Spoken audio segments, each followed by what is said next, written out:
The procedures shown in this video involve working with electrical components.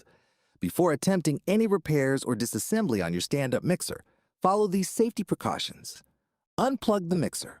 Always disconnect the appliance from power before opening or handling any electrical parts. Discharge any stored electricity. Some components may hold residual charge. Proceed with caution. Use proper tools. Avoid damage and injury by using insulated tools and following proper techniques. Know your limits. If you're unsure or uncomfortable with electrical work, consult a qualified professional. Double warning. Tampering with electrical components can be dangerous and may void your warranty. I am not responsible for any damage, injury, or consequences resulting from attempting these repairs. Proceed at your own risk. Stay safe and work carefully. So before I get into the nitty-gritty of refinishing this table, I want to talk about why it's special. So when we came to buy our house, and I knew I wanted a character home, I wanted something old to restore, we walked in and there was this big grand table right in the middle of the room, and I knew that if we were going to have the house, we had to have the table. So the previous owners of the house actually told us where it was made. So it was made by an old man down in Montana. The edges of the table, which you're going to see as I slowly restore it, are actually part of a barn where the horses have gnawed and rubbed their head. And it's actually a really beautiful history from a ranch down in Montana. And so knowing that, it just adds that extra element of uniqueness that you're not going to find and you're not going to get if you go and shop at one of the big box stores. I like that I can tell people that story when they come and sit at my table for a meal. So when we put in our offer on the house, it was contingent on a few things, but it was also contingent on this table. So this table is going to be with us no matter what, and we're going to continue to evolve the table as we evolve. And you know, as mentioned, the finish on that table's not my favorite. The base of the table isn't my favorite, but that top piece is something beautiful, and it's a piece of art, and it's a piece of history, and I'm really excited to restore it. Today we are going to restore this gorgeous table. We inherited this table when we bought our home, and it has served us really well, but the finish on the top turns really sticky when the sun hits it. So whoever built this table didn't finish it with the right material. I'm also not super keen on the color, and I think we're going to change that, lighten it a little bit. So we're going to take this tabletop apart, and we're going to strip it off and sand it and stain it and turn it into something new and beautiful. So stay tuned and follow along as we restore this gorgeous antique table.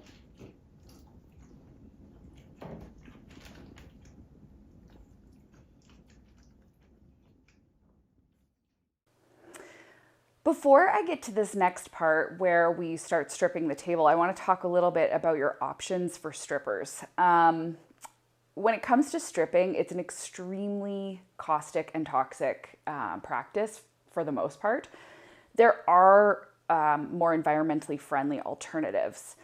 There's also the alternative of just sanding it and scraping it off, but that's very, very labor intensive. So for a job like this on a piece of wood that is very, very old, I am using a very heavy duty stripper, which is going to require a lot of ventilation and a lot of PPE. You need to be wearing a mask. You need to be using gloves. It's a very dangerous thing to be working with. I have used some environmentally low VOC strippers in the past. Those are really good. There's a lot of citrus-based ones. I like those. It doesn't burn your skin, and although it takes longer to strip, the best thing you can do is put it on very, very thick and then put a layer of saran wrap over top to seal it in and leave it for 24 hours. Now, you don't want to leave it for any longer than 24 hours, but after that, it should come off quite easily. I would argue sometimes even better than the very, very heavy duty chemical type stripper, but you do have to be patient and wait that 24 hours. So that's typically my stripper of choice. The other time I would skip using a chemical stripper is if you know you're dealing with solid wood and you intend on sanding it down. A lot of the times when we're restoring and refinishing an old piece of furniture, we're not entirely sure if it's a solid piece of wood or if you're dealing with veneer. So you wouldn't want to just start sanding at veneer. There's some beautiful old pieces that have burl walnut, burl maple, and a lot of that is a veneer. Now, a veneer is a very thin slice of the wood that has been laid over top of a less expensive type wood. And if you start sanding that, you can sand completely through the veneer. So that if you're not sure, please start with a stripper before sanding. However, if you're certain you're dealing with a solid piece of wood, like I am in this case, if you want to, you can go straight to sanding. It may not be the most effective way to get really, really old stuck on finish, but if you have a piece that you know solid wood, the finish hasn't been on there for, 40 plus years, grab yourself an 80 grit piece of sandpaper and start sanding. The other option, and this is my least favorite, mainly because I start to get a terrible shoulder cramp, is you can buy a tool which will scrape the finish off. I don't love this method. It can leave gouges in the wood. It's very hard to have it even. But if you are very intent on staying away from any kind of a chemical stripper, that is another way to go, and it will take off a very significant layer of the previous finish. So those are just a few tips I have on how to remove a finish. Take a look, experiment, see what it is that works best for you. I find for each project, you really can't know until you start looking. And if in doubt and you think you're dealing with veneer, please avoid the sandpaper. All right. Now watch what I do with this piece on the table. Hey everyone, we have the tabletop outside and in the garage. I'm going to be using a pretty strong stripping agent to take whatever they sealed this table with off. And so it's really imperative you're in a well-ventilated area. So I am in my garage with the door open and I am going to put on my N100 mask.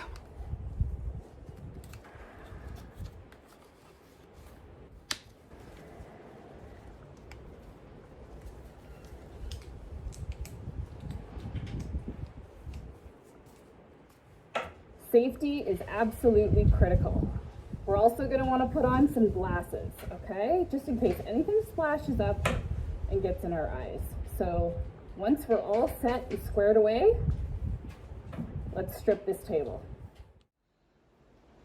All right, here we got the table. As you can see, it's this really unexciting brown color that has been bothering me for quite a while. I absolutely love the detail in this table, and as you can see, there's been some seriously beautiful work done by horses who have gnawed on this piece of wood. So it really is one of a kind. Unfortunately, it is just a really uninteresting color. So that being said, time to fix it. And again, as mentioned, aside from the uninteresting color, there is the exceptionally sticky coating on the top. I'm really going to be looking to try to get something that adheres with the wood more naturally. So we're going to start with a stripper, and that's going to sit on there for a little while, really to penetrate that seal that's sitting right on the top. All right, so mask will go on and no more talking because safety first.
Hey guys, I've put a very, very thick layer of that stripper on this table.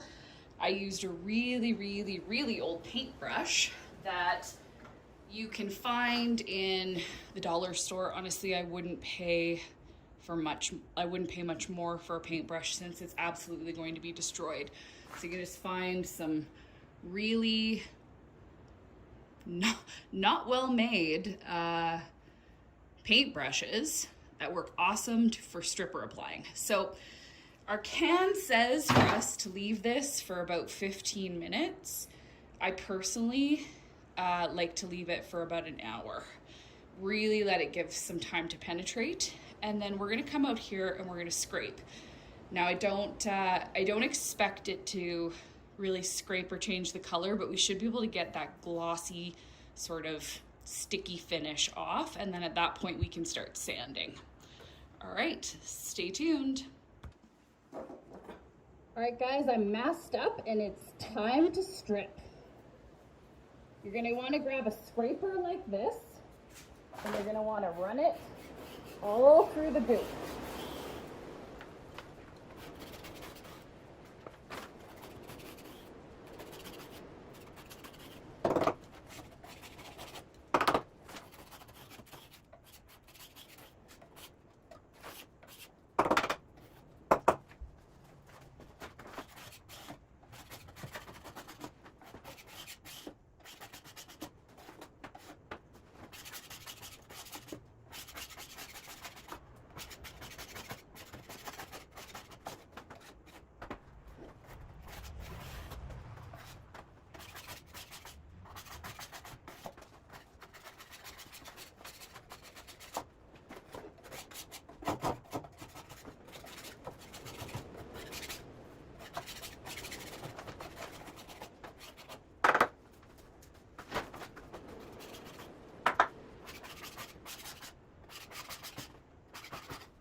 All right guys, I have stripped off everything I can with a couple of tools. I used just a regular paint scraper, which would be, maybe a couple bucks at the paint store. And then I got this handy thing from the hardware store. It kind of gets into any crack that this can't get into. Now you'll see this is looking really still kind of dirty and sticky.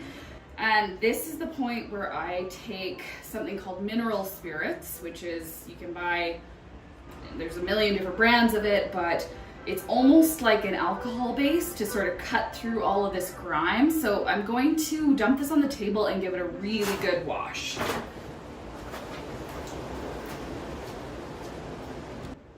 All right guys, so I'm pretty liberal with it. I just want to get all the grime off before I end up sanding. So I just liberally dump this on and then I give it a really, really good wipe down, okay? And I use a variety of different things to wipe it down with. But you need to make sure you're wearing gloves, okay? So I'm gonna grab my gloves and then I'm gonna give this a good scrub. All right guys, I've got my gloves on and I'm just gonna give this a really good wipe. It doesn't need to be perfect because anything else that's on here really can get sanded off, but I do try to get it so the wood has the least amount of debris on it as possible. So you'll need to change your rag out often.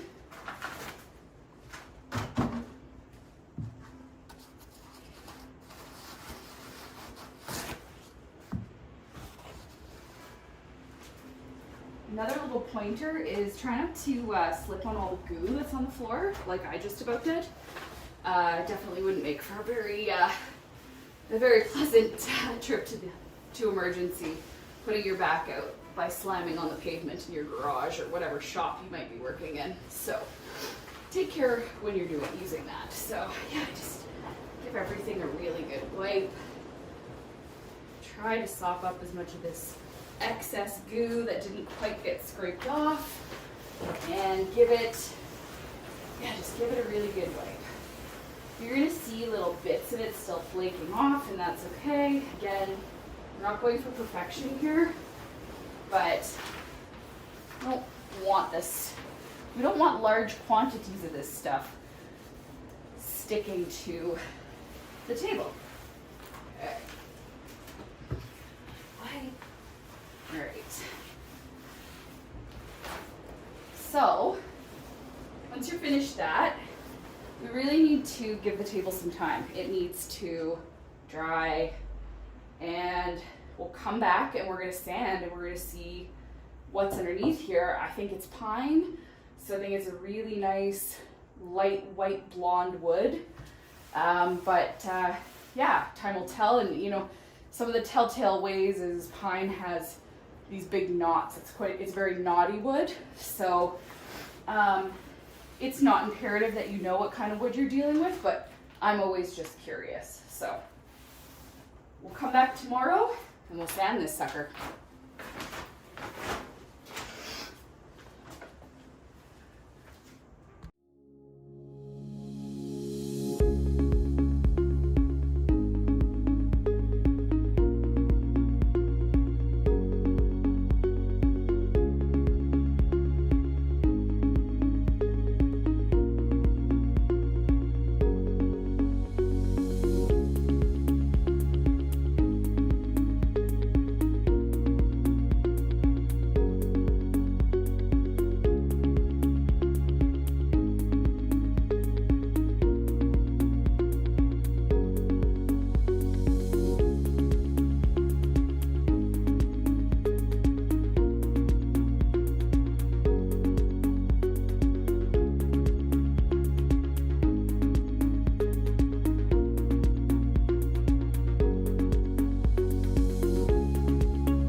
Before we get to the point of sanding our table, let's talk a little bit about sand grits and the type of sanders that are available.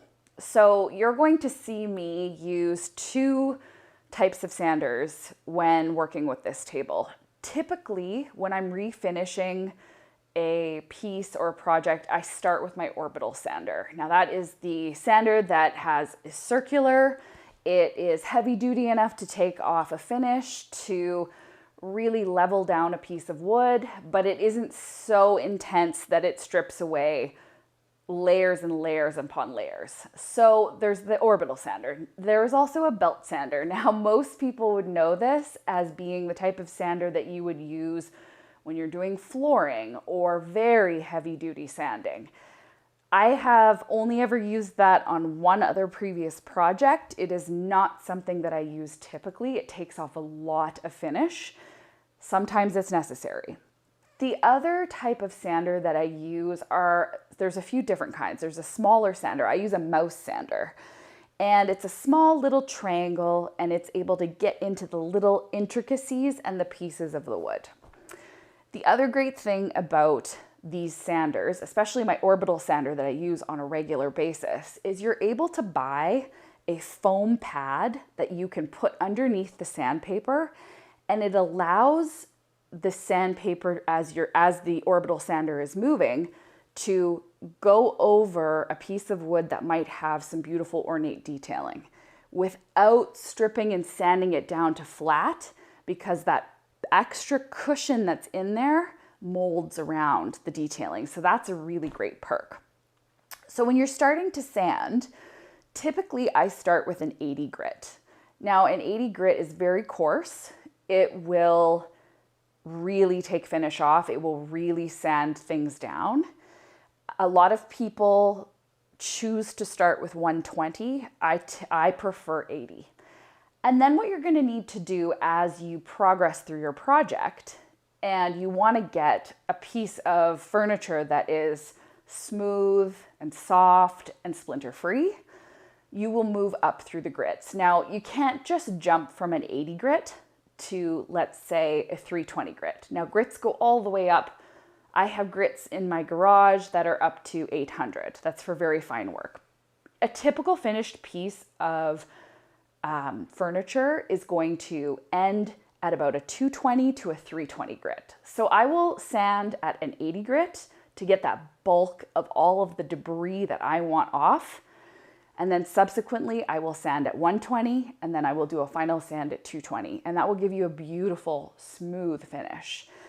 Now, on this project, because this table has proven to be tremendously challenging with the variances on the tabletop and also the really old finish that's on there, I'm actually going to take a belt sander to the top of this table. So that's going to give you some exposure to how those work. They definitely have a mind of their own, and they require some serious muscle to keep them in the right place and on the table. And I started with a 40 grit. So you're going to be able to see how that works through. And now you'll understand when you're doing your own project, what type of sanding you might want to start with. So that is the end of episode 5, and I would love it if you'd come back for episode 6, and you will get to see me work on this table, sand it with our belt sander, and come out and see what this beautiful finish is on the wood. It is breathtaking, and I am so proud of how it looks when it's all said and done. So stay tuned. I am very excited to share the progress with you.